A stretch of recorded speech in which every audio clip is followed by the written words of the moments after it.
ஃப்ரெண்ட்வுட்ஸ் நேயர்களுக்கு வணக்கம். நடிகை நயன்தாரா லேடி சூப்பர் ஸ்டார் அவங்க திருமணத்தை பார்த்தீங்கன்னா பயங்கரமாக செலிப்ரேஷன் பண்ணாங்க.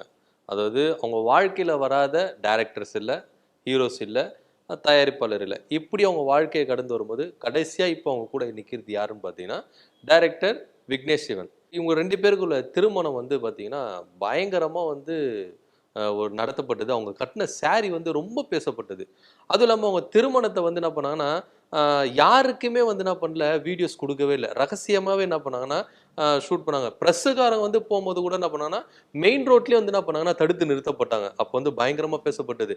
நயன்தாராவுடைய திருமணம் ஏன் இவ்வளோ ஒரு செக்யூர்டாக நடத்தணும், ஒரு சின்ன வீடியோ கூட ரிலீஸ் பண்ண விட மாட்டேங்கிறாங்களே அப்படின்ற மாதிரி பேசும் பொருளாச்சு. அதுக்கப்புறம் பார்த்தீங்கன்னா ஓடிடி தளத்தில் என்ன பண்ணாங்கன்னா அந்த என்னுடைய திருமணத்தை ஃபுல் நிகழ்வு நான் ஓடிடியில் தான் ரிலீஸ் பண்ணுவேன் அப்படின்ற மாதிரி திருமணத்தை கூட அதை பணமாக மாற்றினவங்க நயன்தாரா. ஏன்னா அந்த ஓடிடி ரிலீஸில் என் திருமணத்தை நான் ரிலீஸ் பண்ண போகிறேன்னு சொல்லிட்டு ஓடிடி தளத்துக்கிட்ட இத்தனை கோடி ரூபாய் நீங்கள் கொடுங்க, என் திருமணத்தை நீங்கள் ரிலீஸ் பண்ணிக்கோங்க அந்த மாதிரி ஒரு டிமாண்ட் வச்சு திருமணத்திலேயே என்ன பண்ணாங்கன்னா ஒரு பிரம்மாண்டத்தை கொடுத்தாங்க லேடி சூப்பர் ஸ்டார் நயன்தாரா. அதுக்கப்புறம் பார்த்தீங்கன்னா அந்த வீடியோ வெளியிட்ட பிறகு அந்த ஓடிடி தளத்துக்கு நஷ்டம் வந்தது. சரி, அதெல்லாம் ஒரு புறம் இருக்கட்டும். அதுக்கப்புறம் பார்த்தீங்கன்னா நடிகர் தனுஷுக்கும் நயன்தாராக்கும் ஒரு சண்டை ஒன்று ஏற்பட்டுச்சு. அதாவது அவங்க ஒரு சாங்ல கெஸ்டா நீங்க ஆடணும் அப்படின்ற மாதிரி தனுஷ் கேட்கும்போது இல்லை என்னால் முடியாது அப்படின்ற மாதிரி ரெண்டு பேருக்கு கொஞ்சம் கிளாஷ் ஆயிடுச்சு.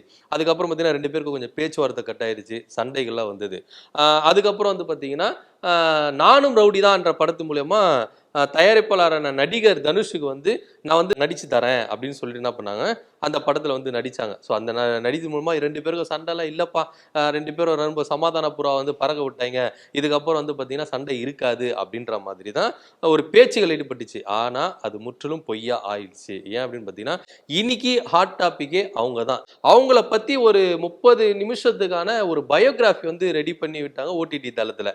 ஆனா அதுலயே ஒரு பெரிய பரபரப்பு என்ன அப்படின்னு பார்த்தா 3 செகண்ட் தாங்க அந்த நானு ரவுடி தான் படத்துல பாட்டு யூஸ் பண்ணியிருக்காங்க. அதுக்கு உடனே தனுஷ் என்ன பண்ணியிருக்காரு, நீங்க எப்படி என்னுடைய படத்தை காப்பிரைட்ஸ் என்கிட்ட இருக்கு, அந்த 3 செகண்ட் பாட்டு எப்படி நீங்க யூஸ் பண்ணலாம், அதனால என்ன பண்ண இந்த 3 செகண்டுக்கு நீங்க பாட்டு ரிலீஸ் பண்ணீங்களா, அது நஷ்டஈடு கொடுக்கணும் அப்படின்னு சொல்லிட்டு ஒரு கேஸ் ஒன்று போட்டிருக்காரு. சரி, நஷ்டஈடுனா என்ன, 3 செகண்டுக்கு என்னப்பா ஆயிடும்போது ஒரு 50 லட்சம், மிஞ்சி மிஞ்சி போனா 1 கோடி அப்படிதானே அப்படின்னு சொல்லலாம். ஆனா 1 கோடி ரூபாய் கேட்கல, எத்தனை கோடி ரூபாய் கேட்டிருக்காருன்னா 10 கோடி ரூபாய் நஷ்டஈடு கேட்டிருக்காராம். இதுல மனம் முடிஞ்ச நயன்தாரா அப்படி இருக்காங்கன்னா ஓப்பனா சமூக வலைதளங்கள்ல ஒரு லெட்டர் ஒன்று பாஸ் பண்ணிட்டு இருக்காங்க. என்ன அப்படின்னு பாத்தீங்கன்னா தனுஷை பத்தி பயங்கரமா திட்டிருக்காங்க நடிகை நயன்தாரா.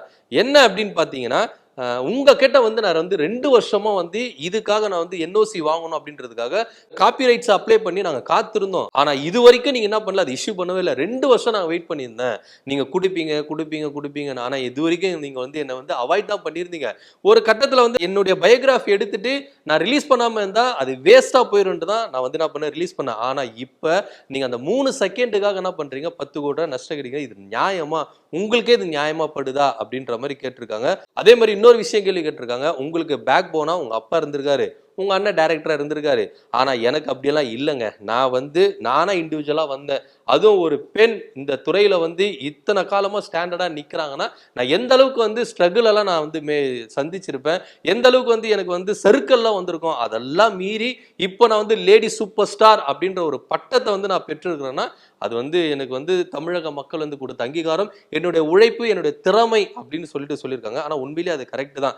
ஏன்னா ஒரு பெண்ணா அவங்க யாருடைய சப்போர்ட் இல்லாம இந்த அளவுக்கு சாதிச்சு நிற்காங்க. ஆனா தனுஷுக்கு அப்படி இல்லை. அவங்க அப்பா தயாரிப்பாளர் கஸ்தூரி ராஜா இருக்காரு, அவங்க அண்ணன் செல்வராகவன் டைரக்டரா இருக்காரு. ஏன்னா இவங்களுடைய ஸ்டார்டிங்ல இவங்களுடைய காம்பினேஷன்ல பாத்தீங்கன்னா தனுஷோட படம் ரிலீஸ் ஆச்சு, துள்ளுவத இளமை, அப்புறம் காதல் கொண்டேன், இந்த மாதிரி கெரியரை ஸ்டார்ட் பண்ண தனுஷ் இப்போ என்ன பண்றாரு, ஒரு ஸ்டாண்டர்டா ஒரு இடத்துல நிக்கிறாரு. ஆனா இருந்தாலும் தனுஷ் ஒரு பெரிய மனுஷனா நடந்துக்கணும். ஏன் அப்படின்னு பாத்தீங்கன்னா அவருடைய ஸ்பீச் எல்லாம் பாத்தீங்கன்னா ஒரு ஆடியோ லான்ச்லயோ இல்ல எதனா ஒரு விழாவில் பாத்தீங்கன்னா பெரிய மனுஷன் மாதிரி பேசுவார். அவர் ஸ்பீச் எல்லாம் பயங்கரமா இருக்கும்.